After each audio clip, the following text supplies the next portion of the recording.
At first glance, CSGO's latest update looks like a miracle fix. 40% less CPU usage. Since it's a CPU limited game, you might expect your frame rates to shoot up considerably. But I tested it on 4 very different PC setups, and none of them showed this. I'm not saying you won't get more FPS with it, but I didn't. But it's still got its uses. If you're wondering how to enable it, and I highly recommend you testing it for yourself in case it fixes something, right-click on CSGO in Steam, Properties, Set Launch Options, and type -D3D9ex. Despite what the minus implies, this will enable it. Have fun testing this setting, and I hope it helps you more than it did me. Though I didn't have a problem running CSGO in the first place. Let's return to the update post. There's an important word here. Memory. It's not 40% less CPU usage. It's 40% less CPU memory usage. Is that cache usage? Bandwidth? I don't know. But whatever it doesn't improve my FPS. I tried an 8-core, 16-thread CPU. No difference. A 4-core, 8-thread Intel mobile CPU also showed no difference. A budget Ryzen 2200G with 4 cores and onboard graphics also showed no difference. And to really bottleneck the CPU, I ran my 8-core 16-thread monster again. But this time as a dual-core CPU, paired with a Geforce 1080. This time, performance actually went down by 7% with this enabled, but only in windowed mode. So just be sure not to run CSGO with D3D enabled in windowed mode on a PC artificially lowered to dual-core status. For all I know, Skype might have eaten one of them. Since it's about CPU memory, what about changing the RAM speeds? I tried fast 3200 MHz RAM with good timings. No difference. And then I underclocked my RAM to DDR3 levels. 1600 MHz. And with rubbish timings. Worse than any RAM that any of you will be using. And there was still no difference. Well, my frame rates overall were lower, that's a given. But it had nothing to do with whether D3D9ex was on or not. I'm happy to give D3D9ex the benefit of the doubt. Your frame rates are unlikely to be different with it enabled, unless there's something hideously wrong with your setup in the first place. What it does do is to change how quickly you can tab in and out of the game. By how much will depend on your setup, whether you're running the game in native resolution, and in large part on the alignment of the stars. On my main PC, I still had trouble tabbing in and out. I could tab out instantly, but getting back in was confusing. Like, was it in the process of tabbing back in? Or did it not register the first time, so should I tab in again? Or would doing that mess it up even more? And so on. I did compare it on my second PC, which cooperated a bit more.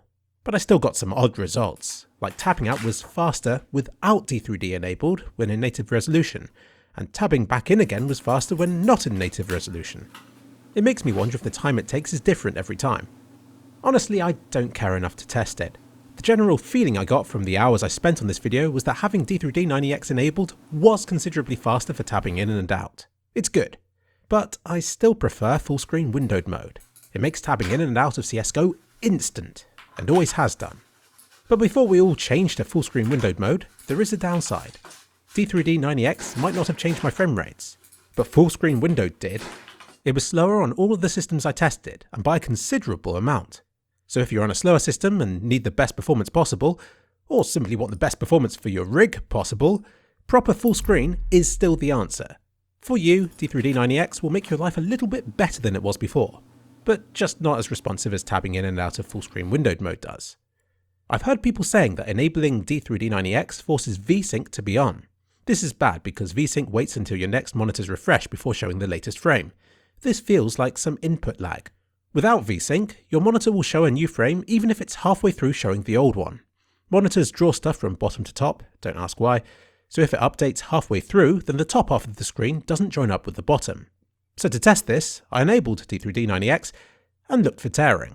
All of this was done on a heavily overclocked 180Hz screen and all filmed on my 240fps mega camera. Here's a banana for scale.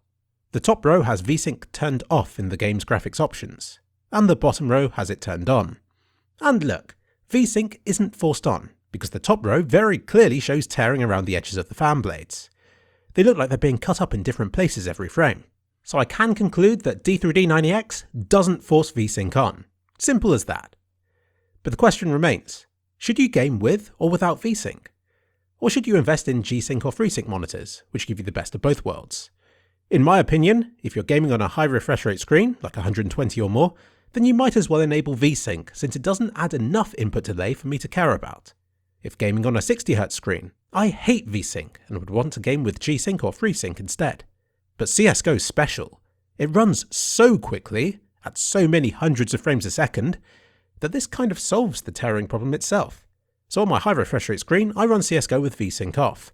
Although there's tearing here, the frames are so close together, the difference between them isn't really noticeable.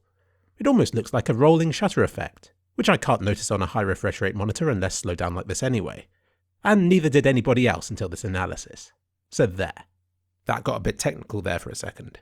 The short story is, D3D9ex makes alt-tabbing faster, and it might make your frame rates better, if your system is bottlenecked in a way that mine weren't.